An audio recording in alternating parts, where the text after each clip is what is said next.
Sobat calon guru semuanya, kalau misalkan kita mencermati untuk alur mekanisme seleksi P3K 2024 yang mana urutan pertama pengisian formasi diperuntukkan bagi XTHK 2, kemudian yang kedua non ASN yang terdata di database BKN, yang mana di sini jumlahnya itu ada 1,7 jutaan sisa non ASN, termasuk juga XTHK 2 ya. Kalau misalkan kita melihat pada skema ini, tentunya dapat dikatakan bahwa nasib honorer yang sudah masuk database BKN ini sangat cerah pada seleksi P3K 2024. Pada video ini kita akan melakukan pembahasan, yaitu kira-kira siapa saja honorer yang masuk database BKN dan bagaimana cara masuk database BKN. Sekaligus video ini kita buat yaitu sekaligus untuk menjawab pertanyaan teman-teman di kolom komentar pada video-video sebelumnya. Ya, mana di sini untuk yang pertama banyak sekali teman-teman yang bertanya, apakah P1 itu masuk database BKN? Apakah lulus passing grade tapi tidak dapat penempatan otomatis masuk ke database BKN? Kemudian apakah guru swasta ini juga masuk database BKN? Dan juga apakah yang sudah lulus PG tahun 2023 otomatis masuk database BKN? Bagaimanakah informasinya? Silahkan simak video ini sampai selesai. Namun sebelum kita lanjutkan, perlu saya ingatkan, bagi teman-teman yang mungkin baru pertama kali menemukan channel Calon Guru ini, silakan klik tombol subscribe-nya, dan aktifkan notifikasi loncengnya, sehingga jika Calon Guru menyajikan update informasi terbaru, kalian tidak akan ketinggalan informasi. Baiklah sobat-sobatnya, tentunya banyak juga teman-teman yang belum mengetahui ya terkait tentang database BKN, yang mana di sini diwakili oleh salah satu rekan kita, yaitu Mas Bifar ya. Yaitu pendataan database BKN tahun 2022 itu berupa apa sih? Saya mulai ngajar 2021, saat ini masuk Dapodik, tapi belum terdata di database BKN. Kemudian ada yang menjawab, yaitu kami waktu itu didata mulai dari SK awal mengajar sampai dengan akhir, dikumpulkan ke Dinas Pendidikan dan juga PKD. Kemudian ada juga dari Ibu Caplin, yaitu ya benar di tahun 2022 itu ada pendataan non ASN yang kita itu bisa cetak bukti pendaftarannya. Nah, di sini tentunya akan bisa membantu menjawab ya dari pertanyaan teman-teman yang mungkin selama ini bertanya, yaitu apakah P1 itu otomatis masuk ke database BKN? Kemudian apakah yang sudah lulus PG tapi nggak dapat penempatan itu otomatis masuk database BKN? Kemudian apakah guru swasta itu bisa masuk database BKN? Kemudian apakah yang sudah lulus PG itu masuk database BKN? Kemudian apakah ada cara untuk bisa masuk database BKN untuk di tahun 2024 ini? Jadi sobat semuanya, di sini perlu diketahui bahwa untuk bisa masuk ke database BKN itu melalui sebuah mekanisme ya dulunya. Jadi tahun 2022 itu terdapat yaitu pendataan non ASN. Nah, dari hasil pendataan non ASN ini masuk ke database BKN. Ini kalau misalkan lulus pendataan ya, dikarenakan di sana ada verifikasi secara berlapis teman-teman. Jadi untuk pendataan non ASN tahun 2022 itu terdapat persyaratan yang harus dipenuhi ya. Jadi pendataan non ASN 2022 itu berdasarkan dari Surat Menteri Pan RB nomor B1511 MSM 0100/2022 tertanggal 22 Juli 2022 tentang pendataan tenaga non ASN di lingkungan instansi pemerintah.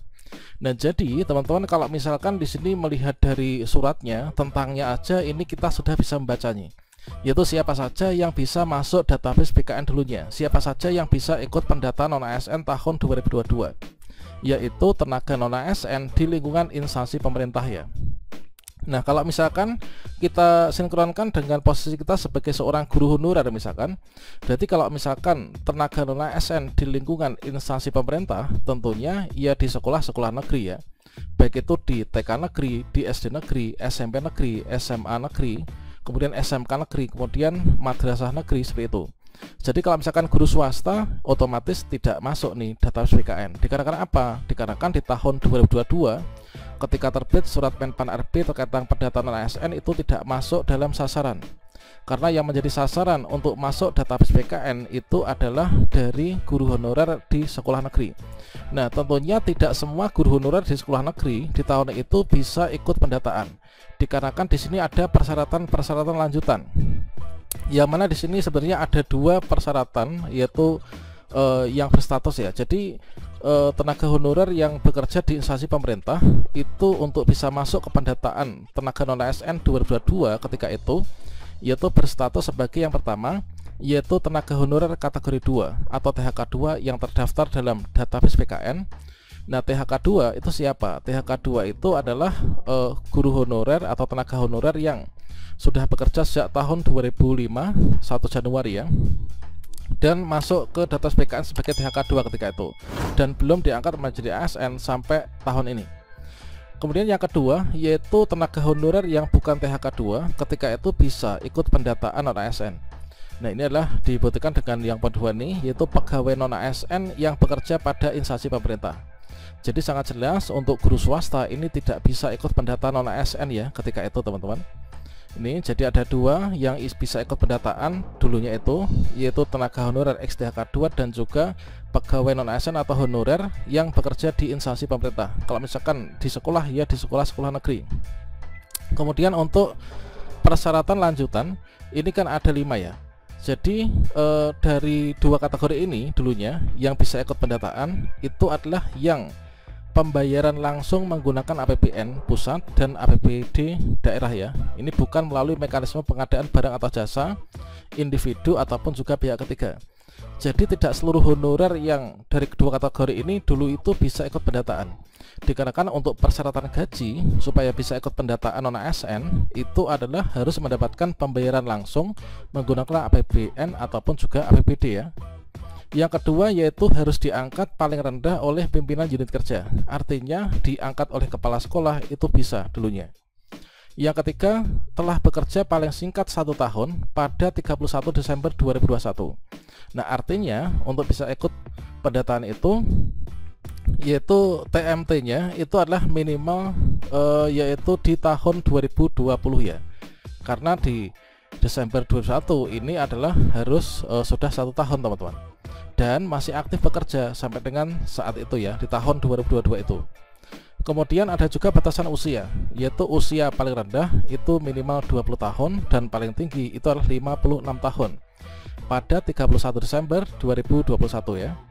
Kemudian untuk yang kelima yaitu tidak termasuk pendataan tenaga non-ASN. Jadi di sini ada yang tidak termasuk dalam pendataan non-ASN meskipun kategorinya dari dua ini, yaitu ketika dia itu masuk dalam BLOD atau Badan Layanan Umum ya. Kemudian juga tidak masuk ke data PKN atau tidak bisa ikut pendataan, yaitu yang berprofesi atau mengerjakan bidang-bidang petugas kebersihan, pengemudi, satuan pengamanan dan bentuk jabatan lainnya yang dibayarkan dengan mekanisme outsourcing atau alih daya. Nah, ini teman-teman. Jadi yang kalau misalkan teman-teman bertanya-tanya siapa sih yang masuk data PKN, itu adalah dulunya alur perjalanannya adalah yang seperti ini. Jadi di sini kita bisa mengetahui bahwa apakah kita itu masuk data PKN atau enggaknya. Tentunya kalau teman-teman merasa di tahun 2022 itu ikut pendataan seperti ini, kemudian bisa mencetak kartu pendaftaran dan juga namanya terdaftar di instansi masing-masing sebagai tenaga non-ASN yang terdaftar di data PKN, nanti berarti masuk ya. Nah, untuk tutorial cara cek apakah masuk data PKN atau enggaknya, ini sudah kita sediakan pada kartu video ini ya. Jadi perjalanan pendataan non-ASN itulah seperti itu. Nah, selanjutnya ketika itu setelah dilakukan pendataan tenaga non-ASN itu dirilis nih dari BKN ya, bahwasanya total dari seluruh non-ASN yang ikut pendataan itu diperolehlah yaitu data sejumlah 2,3 jutaan tenaga non-ASN. Nah, ini terdiri dari 180 ribuan THK2 dan juga non-ASN-nya ini ada 2 jutaan ya.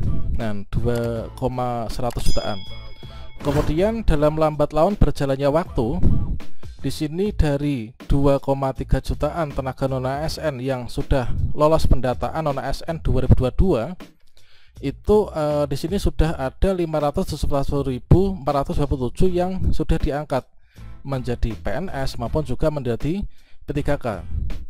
Sehingga untuk sisa yang belum terangkat dari non-ASN di data PKN sampai sekarang ini ada 1.783.665.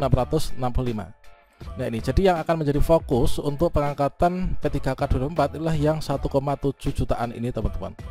Nah, selanjutnya mungkin teman-teman bertanya-tanya, apakah ada pendataan non-ASN 2024? Nah, di sini kalau misalkan kita melihat siaran pers dari BKN dan juga dari instansi pusat lainnya, bahwasanya di sini disampaikan bahwa tidak ada jadi tahun 2024 BKN tidak melakukan pendataan ulang non ASN.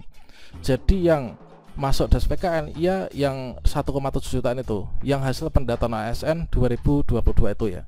Nah ini teman, jadi yang masuk das PKN itu adalah sejumlah ini dan cara masuknya dulu seperti itu.